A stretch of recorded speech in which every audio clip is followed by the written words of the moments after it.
Items meet containing है और meet में ज़्यादातर प्रोटीन्स मौजूद होती हैं। इसके अलावा बीन एंड पल्सेस जो हम डेली रूटीन में यूज़ करते हैं वो भी प्रोटीन रिच फूड्स हैं। स्टमक हमारी बॉडी का वो ऑर्गन है जो प्रोटीन की डाइजेशन में मेजर रोल प्ले करता है। आज की इस वीडियो में हम स्टमक पर डिटेल में बात करेंगे। स्टमक जे शेप्ड ऑर्गन होता है जो कि चेस्ट के मिडल में लिवर के पीछे प्रेजेंट है। स्टमक के गिर 4 लेयर्स प्रेजेंट होती हैं। स्टमक की सबसे आउटर लेयर का नाम सिरोसा है। सिरोसा लेयर के बाद मस्कुलरिस लेयर प्रेजेंट है जो कि फर्दर 3 लेयर्स में सब डिवाइडेड होती है। इन 3 लेयर्स के नाम outer longitudinal layer, middle circular layer और इनर ओब्लिक लेयर है। स्टमक की मस्कुलरिस लेयर के बाद म्यूकोसा लेयर प्रेजेंट है और म्यूकोसा लेयर के बाद सब म्यूकोसा लेयर प्रेजेंट होती है। स्टमक के 2 एंड्स होते हैं जिन्हें कार्डियक स्फिंक्टर और पाइलोरिक स्फिंक्टर कहते हैं। कार्डियक स्फिंक्टर उस ओपनिंग को कहते हैं जो ईसोफेगस और स्टमक के दरमियान मौजूद है, जबकि पाइलोरिक स्फिंक्टर वो ओपनिंग है जो स्टमक को स्मॉल इंटेस्टाइन के साथ कनेक्ट करती है। स्टमक के 4 पार्ट्स होते हैं, कार्डियक रीजन, फंडस, बॉडी और पाइलोरस। कार्डियक रीजन स्टमक का वो पार्ट है जो ईसोफेगस को स्टमक से मिलाता है, जबकि फंडस स्टमक का एक्सपेंडेड एरिया है जो कि ईसोफेगस ओपनिंग के साथ कर्व अप होता है।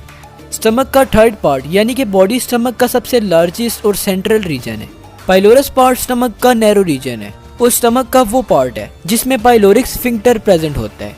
पाइलोरस स्टमक को स्मॉल इंटेस्टाइन के साथ ज्वाइन करता है। स्टमक की वॉल में million of gastric glands present होती हैं।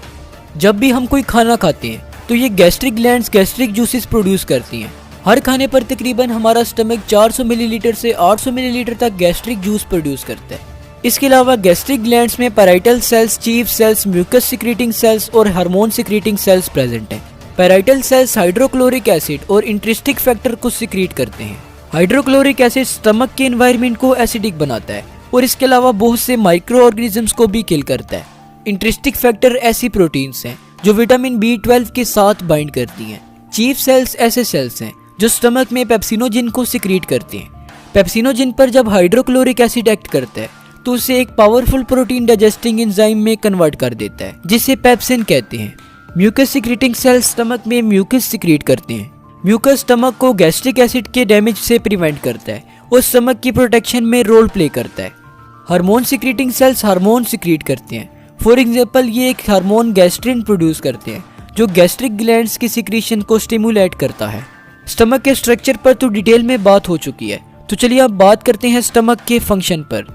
स्टमक का एक बहुत ही मेन फंक्शन ये है कि ये फूड को स्टोर करता है। स्टमक की स्टोरेज कैपेसिटी की वजह से हम बहुत सा खाना खाने के लायक होते हैं। जब हम बहुत सा खाना खाते हैं तो हमारा स्टमक इस सारे खाने को स्टोर कर लेता है और फिर आहिस्ता आहिस्ता इस खाने को डाइजेस्ट करता रहता है। स्टमक के अंदर फूड की चर्निंग होती है। चर्निंग से मुराद तोड़ फोड़ और मिक्सिंग है। स्टमक में लार्जर प्रोटीन के मॉलिक्यूल्स अमीनो एसिड्स में कन्वर्ट हो जाती हैं। इस फंक्शन को परफॉर्म करने के लिए stomach gastric juices, hydrochloric acid और डाइजेस्टिव एंजाइम सिक्रीट करता है।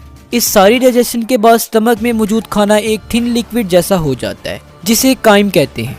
काइम पाइलोरिक स्फिंक्टर के थ्रू स्मॉल इंटेस्टाइन के पहले पार्ट यानी कि ड्यूडेनम में चला जाता है ताकि इसकी फर्दर डाइजेशन हो सके।